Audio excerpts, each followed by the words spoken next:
Hello Glamour Ghouls and welcome back. If you're new here, my name is Midge Munster, and on this channel we do all things campy, kooky, glamorous, and spooky. So as the title of this video suggests, we are taking a little bit of a gander at the Hippie Hallow line that came out from Michaels this year.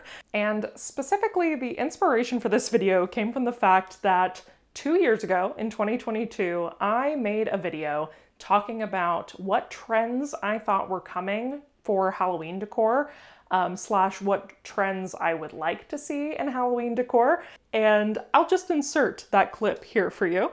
I really love talking about this stuff. I like trying to predict what the Halloween trends are gonna be each year. This is Midge's Trend Watch, okay? Alert, alert.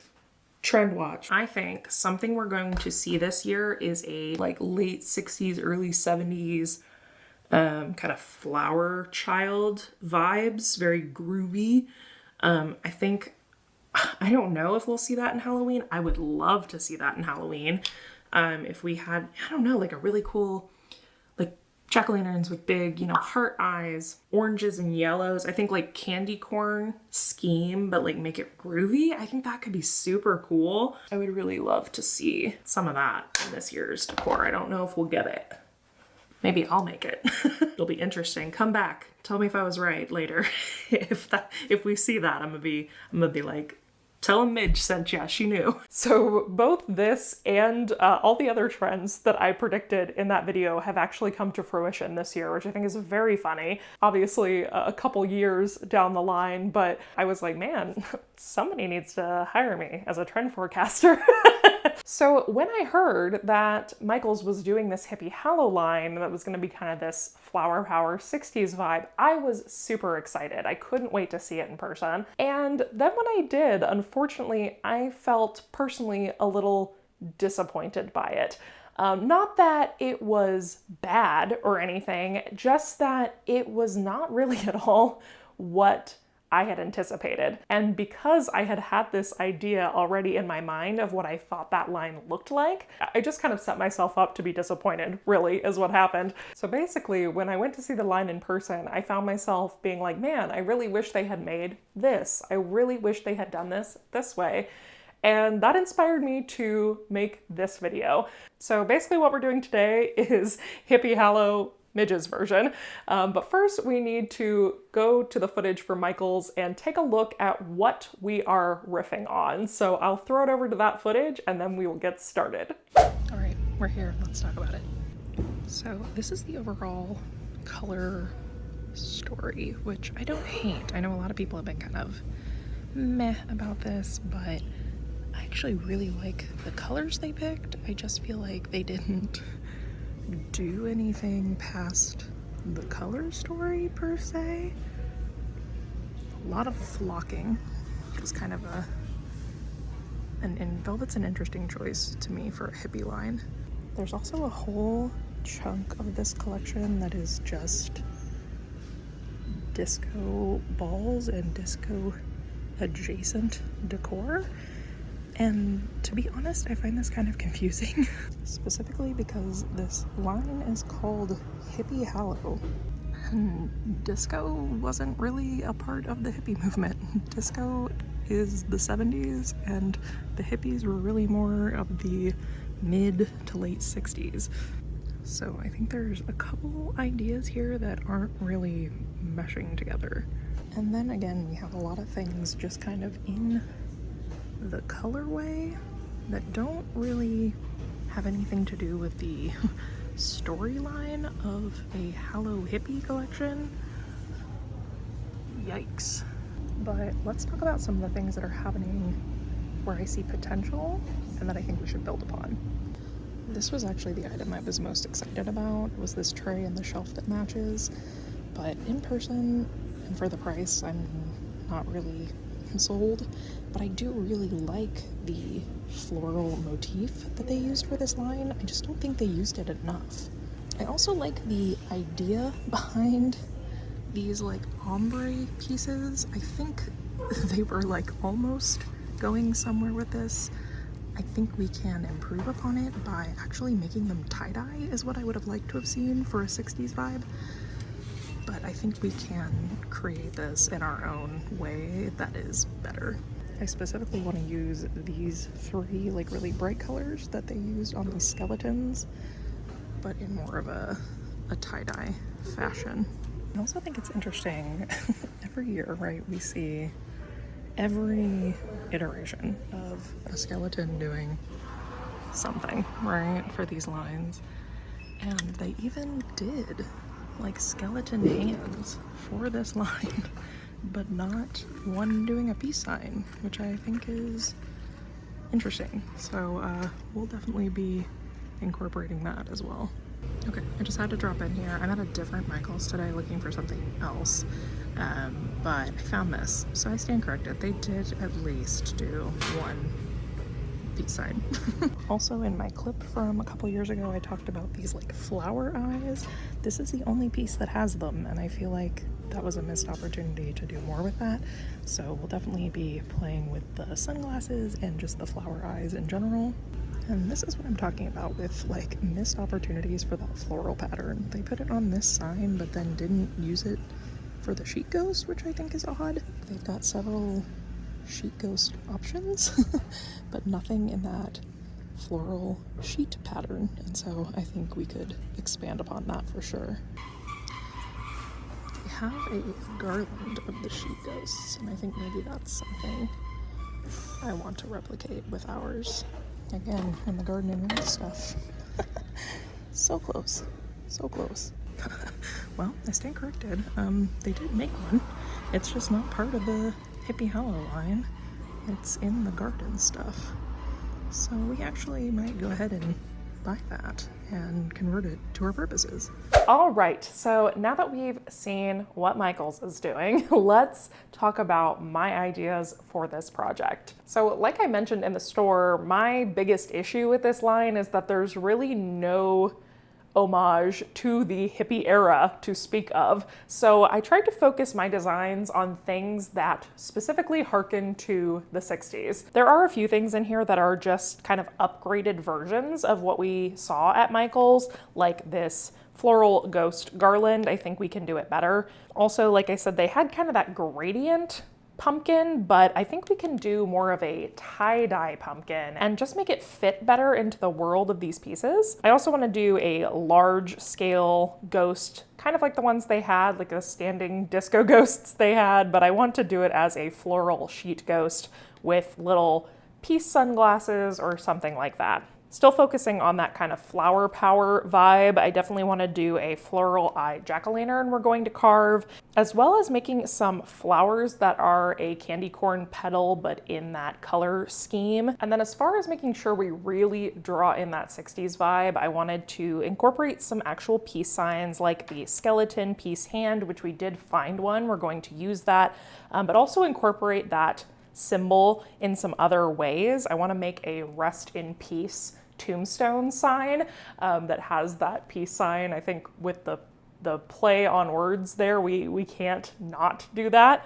I also had this idea to do kind of a peace sign spider web. If you look at the construction of a spider web piece, there is a peace sign in that shape. And so I think we can play with something there. I originally included a Ouija tray because obviously those coffin trays were kind of a big draw to that line for a lot of people. I wanted to do a tray piece, and I really had wanted to incorporate something Ouija themed because 1968 is when Parker Brothers released the first like board game version of a Ouija board, like a packaged take home Ouija board. And so that is based in the 60s. And so I did really want to include that. However, in the time since I drafted this concept for the video and when I'm making it, I've actually designed another Ouija board for a project you'll see closer to October. And to be frank, I just didn't want to design another Ouija board for this video. So I've decided we're going to nix that Ouija tray in favor of doing the tombstone sign instead as kind of our woodcraft piece.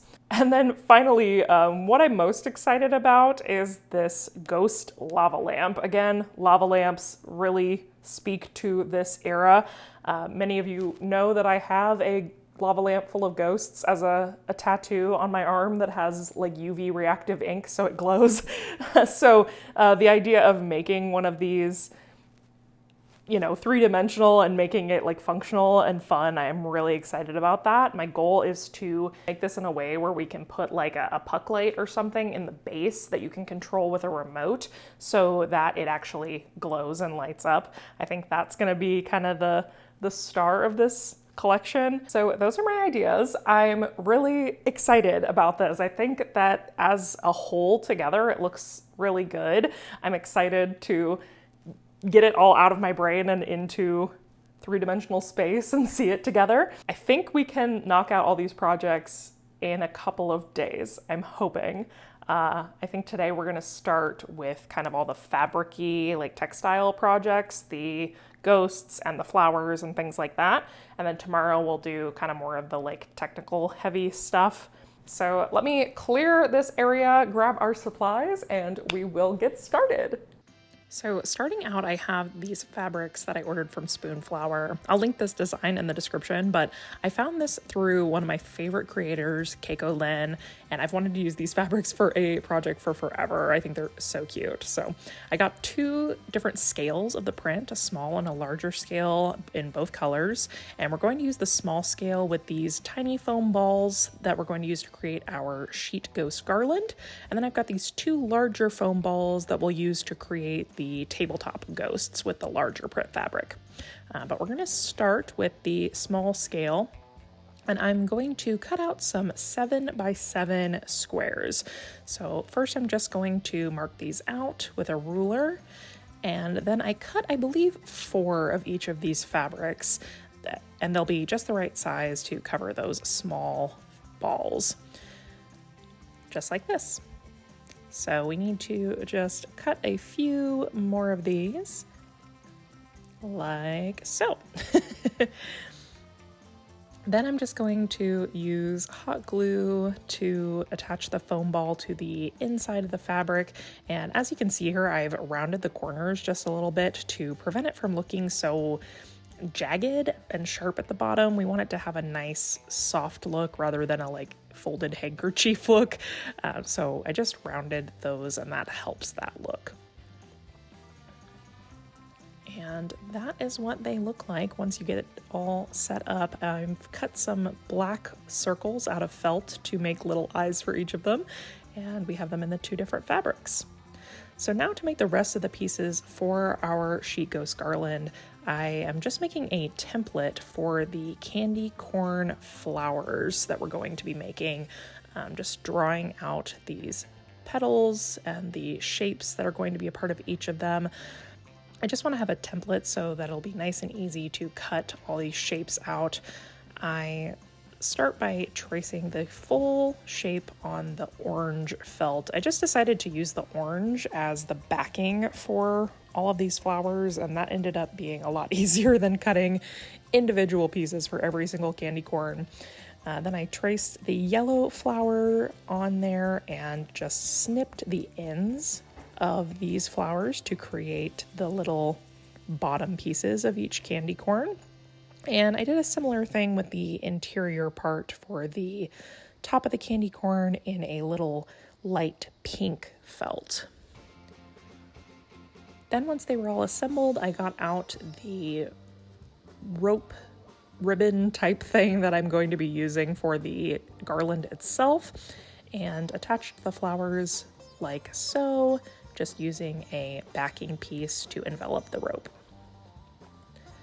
Next, we're going to be working on the spiderweb peace sign. So I got this metal wreath form from Michaels, and we're going to be using these bolt cutters to just cut away the parts that are not a part of the peace sign. Now, I know some of you might be thinking that it's crazy to buy something just to basically destroy it, but with the Michaels 40% off of their wreath decor, I think this is like $3 or $4 to get this metal spider web, and I found it really easy if you just snip through the middle of everything here to just bend the parts that you don't need away. And I was really easily then able to get the shape that I wanted and take it outside, and I spray painted it pink. While that was drying, I got to work sculpting the little spider for our web. I made this out of polymer clay and just sculpted a little candy corn butt for him. And then I made him a little round head also out of white polymer clay that we're going to paint black. And then I just made him some little legs out of this thin craft wire. I'm also going to paint these black. But once I got the size and shape and everything the way that I wanted it, I just baked off the polymer clay at 275 for about 15 minutes to make sure it was hardened, and then painted everything up. And there we have the cutest little candy corn spider I think I ever did see. Next, I'm going to be working on all of our pumpkins. So the first one is going to be our flower eye jack-o'-lantern, for which I'm using the same stencil, again, that we used for the flowers. This ended up coming in handy so many times throughout this process. I'm so glad I just made a hard template for that. So now I'm using my Versatool. This is a hot knife and it cuts through foam like butter. I highly recommend getting one of these if you're going to be carving any kind of craft pumpkins. Now, obviously you have to use caution. It does get very hot and you need to be working in a well-ventilated area because it does put off fumes when the foam is melting. So I had my windows open and I was wearing my respirator mask the entire time I was working on this, but totally worth it for the effect. Then I wanted to paint the exposed carved areas to just give it an extra pop. I started with this hot pink, but I didn't really like it. I just didn't think it showed up very well against the orange. So I went back in with this mustard yellow color and I ended up really liking the way this looked. So I stuck with the yellow and painted all the exposed areas. Now it's time for our little tie-dye pumpkin. So these are the colors that I'm using, and I'm just going to water down a little bit of acrylic, and I'm dragging in kind of irregular brush strokes to get that tie-dye effect. And I'm just going one color at a time, as you can see, and kind of creating these ringlets around the pumpkin starting at the stem. Now, as you can kind of tell here, because we are watering down the acrylic so that we can kind of meld it into each other to create that tie-dyed effect, it is a little thin at first, and you can kind of still see the brush strokes and the pumpkin through the paint.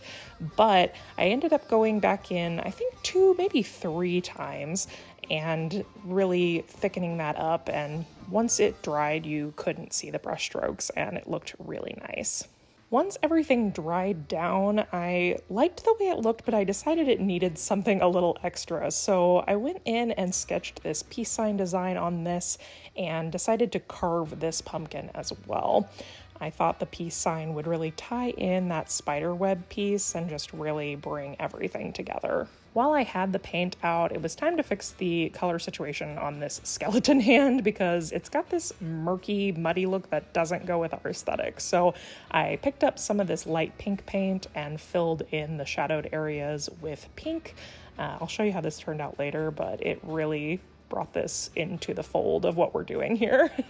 Now it's time to work on the lava lamp, and to be honest with you, I wasn't really sure where I was going with this when I started. I just had this vague idea of using a 2-liter bottle. So I got one that I was sure was completely clear and used rubbing alcohol to get off any stickers or print on the bottle. And then I created this little base out of a metallic craft foam and created a little topper as well. If you've ever taken apart a lava lamp, I did many times as a kid, this is kind of the situation that you end up with. And then we had to figure out what we were going to do about the ghosts. So I got this foiled craft paper that I thought would be the best option because it's going to reflect light and give us that illusion that the ghosts are kind of floating in some kind of liquid. So I folded it in half and traced ghosts on either side so that we had 2 matching pieces. And this allowed me to take fishing line and sandwich it between the 2 pieces with hot glue. That way we can create this suspended effect with the ghosts, you know, quote, floating inside the bottle.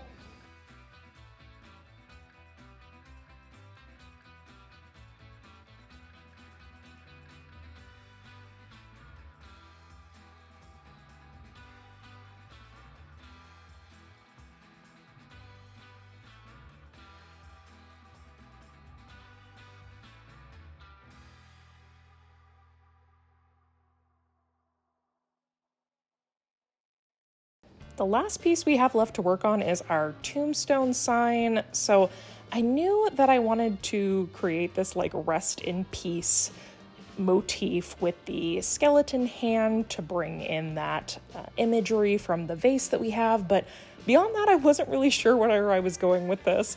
And once I created the lava lamp, I kind of discovered that I loved that piece, but I didn't like the way it looked with everything else. And so I started trying to figure out how I was going to tie that in with everything. So I cut out this paper image of the skeleton piece hand and then went in and painted the tombstone this metallic gray color. Now, originally I was going to do, maybe pink or something more in the color scheme of everything else, but I really wanted to bring in this silvery gray as much as I could to tie in that lava lamp. Then I took Mod Podge and just adhered the image down to the tombstone, and I went over the top of it with Mod Podge as well, just making sure to seal all the cracks and crevices in this image. I did cut out all the details with an X-Acto knife, so there were a lot of little bits and bobs here that I wanted to make sure were fully sealed and tacked down to the sign. Once that was dry, it was time to think about lettering, and originally I was just going to hand paint on the letters. Then I ended up finding this puff paint that I had that happened to be the exact right color, and as a rule I have pretty nice handwriting, so I was like, well, maybe I can just, write it on there and maybe that'll look really nice. But I ended up with this, and I pretty immediately realized that I hated it. So I wiped it off with a paper towel while it was still wet and went back to the drawing board, or in this case, the drawing computer, and printed out these letters that have a nice, funky, groovy font. And I got the idea to cut each individual letter out, glue them to the same paper as the ghosts, and then cut around that in kind of a bubble. And I really liked the way this came together. I think not only did it really make the words pop on the sign, but it also, again, tied in that lava lamp even more. While I had that paper out, I thought there was maybe one more way I could utilize it. So I got these little sunglasses off of Amazon that I was going to use for our sheet ghost tabletop decor. And I decided to pop the lenses out of them and trace them onto more of this foiled paper and use those for the lenses instead. This was a really quick, simple way to just add one more element that tied everything together. I just hot glued these to the back of the frames and they looked so cute. And with just a few more details, everything was finished, and now it is time to reveal the full Midge Munster's version of the Hippie Hallow Collection 2024.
So here it is, my version of the 2024 Hippie Hallow line.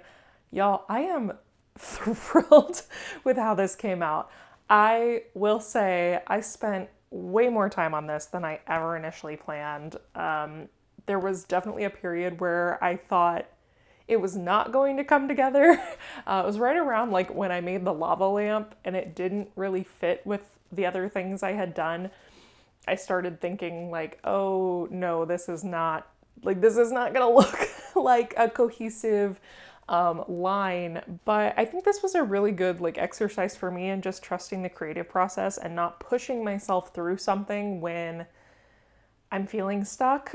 Giving myself the time to really like sit in this and figure out what I wanted it to look like meant that I ended up being so much happier with the final product than I ever would have been otherwise. Having the idea to pop the lenses out of those glasses to match the ghosts and redoing the tombstone, just like all those little details in the end, and adding these little flower details everywhere, which, by the way, I know you saw the process on these, but like I never want to see a piece of felt ever again. But overall, I can really say this is a project where in the end I'm looking at it and I'm like, there's really not anything I think I would change. It all really came together in the end and came out how I had it visualized, and I'm really, really happy with it. And you know, I might be biased, but I think this gives Michael's Hippie Hallow line a run for its money. I think this is much more 60s inspired. It really has that groovy, hippie feel.